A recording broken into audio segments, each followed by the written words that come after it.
চলুন দর্শক, আজ আপনাদেরকে একটি কৃষি খামার ঘুরিয়ে দেখাই। আর এই কৃষি খামারটির মালিক হচ্ছেন পুরোদস্ত রাজনীতিবিদ ডক্টর আসাদুজ্জামান রিপন ভাই। মুন্সিগঞ্জের লোহজংয়ে তার পৈতৃক সম্পত্তিতে তিনি এই দৃষ্টিনন্দন কৃষি খামারটি গড়ে তুলেছেন। আমরা আজকে সেটি পরিদর্শনে এসেছি। আমরা ঘুরে ঘুরে সেগুলো দেখছি। খুবই মনোরম এবং খুব পরিকল্পিতভাবে তিনি এই কৃষি খামারটি গড়ে তুলেছেন। এতে দেশি বিদেশি বিভিন্ন গাছের সমারোহ আছে। এখন ইনি এতে আঙ্গুর সহ আরো বিভিন্ন ধরনের প্রকল্প করতে যাচ্ছেন। আমরা সেগুলি এখন দেখছি, এর ফিজিবিলিটি স্টাডি করছি। এটা একটা আনার গাছ, যেটা আমরা এখন দেখতে পাচ্ছি। আমরা যখন দেখছিলাম তখন প্রায় দুপুর হয়ে গিয়েছিল। আমরা এখন খাওয়ার ইন্তজাম করছি। ঢাকা থেকে নিয়ে আসা ভাবির হাতের রান্না, চমৎকার রান্না এখন আমরা খাবো। এই খাবারের মধ্যে ছিল ভুনা খিচুড়ি এবং গরুর মাংস। তো সেগুলি আমরা সবাই মিলে খেলাম। খামারে যেটা হয়, ওখানে গেলে কিন্তু যে কারোই খুব বেশি খিদা লাগে, ফলে খাবারগুলো খুব স্বাদ করে খাওয়া যায়। খাওয়া দাওয়া শেষে আমরা আবার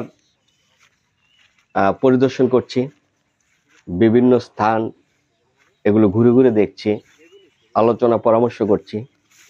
তবে এটা বলতেই হয়, রিপন ভাই খুব পরিকল্পিতভাবে খামারটি গড়ে তুলেছেন এবং এর মধ্যে অমিত সম্ভাবনা রয়েছে। বিশেষ করে এখন আমরা যেখানে দাঁড়িয়ে আছি, এটাতে আপনার গ্রীষ্মকালীন টমেটো হবে এবং এই টমেটোর জন্যই খামারের ঠিক একাংশের চারপাশ ঘিরে শেড তৈরি করা হয়েছে। এছাড়া খামারের মাঝখানে তো বিভিন্ন ধরনের গাছ রয়েছে। এখানে গোবর সারের ব্যবস্থা করা হচ্ছে, সেটা তৈরি কিভাবে করা হচ্ছে সেটা আপনারা দেখতে পাচ্ছেন।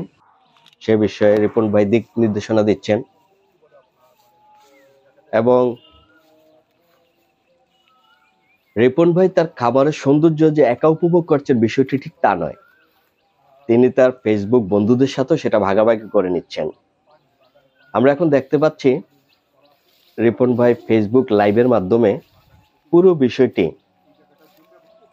তার সহকর্মী, সহযোদ্ধা এবং শুভানুধ্যায়ী যারা আছে তাদের সামনে তুলে ধরছেন। তাদেরকে বিভিন্ন জিনিস দেখাচ্ছেন এবং সেটা বর্ণনা করে বোঝাচ্ছেন। এতে আসলে কৃষিতে যে উদ্বুদ্ধ হওয়ার একটা ব্যাপার থাকে, সেটাই তিনি নীরবে করে চলছেন। আর এই ফাঁকে আমি সেই খামারের বেগুন ক্ষেত থেকে বেগুন আহরণ করলাম। বেশ ভালো পরিমাণ বেগুন হারভেস্ট করেছি। এগুলো সবই আমি নিয়ে আসার জন্য করলাম।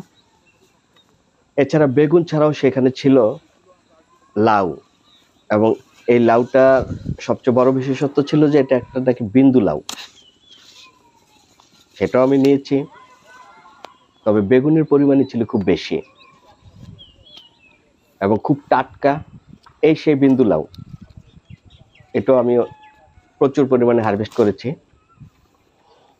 একদম খামারের পাশ ঘেঁষে প্রচুর পরিমাণে ছিল।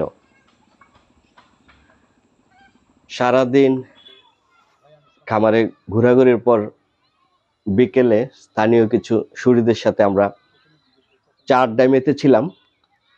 খুব চমৎকার সময় কেটেছে বলাই যায়। তবে এই চা আড্ডা যখন আমরা দিচ্ছিলাম, তখন আমাদের সাথে আরেকজন এসে যোগ দিয়েছিলেন। খুব ভালো লেগেছে। এর নাম মিনি। একদম মেহেদি দিয়ে সাজানো, খুবই সুন্দর এই বিড়াল। একদম আমাদের পায়ে পায়ে ছিল, খুবই আদুরে। মানে আমাদের বিকালটা স্পেশাল করে দিয়েছে মিনি।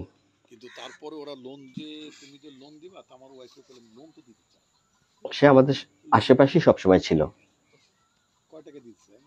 তারপর যথারীতি সন্ধ্যা হয়ে গেল এবং সন্ধ্যার সময় দেখতে পেলাম এই কৃষি খামারের চারপাশে লাগানো সোলার গার্ড লাইট, যেগুলো অন্ধকার হওয়ার সাথে সাথে স্বয়ংক্রিয়ভাবে জ্বলে উঠল।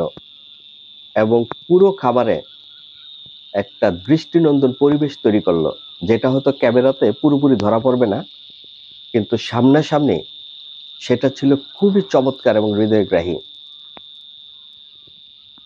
সেখানেও কিছুটা সময় কাটিয়ে অবশেষে আমরা ঢাকার পথে রওনা হলাম।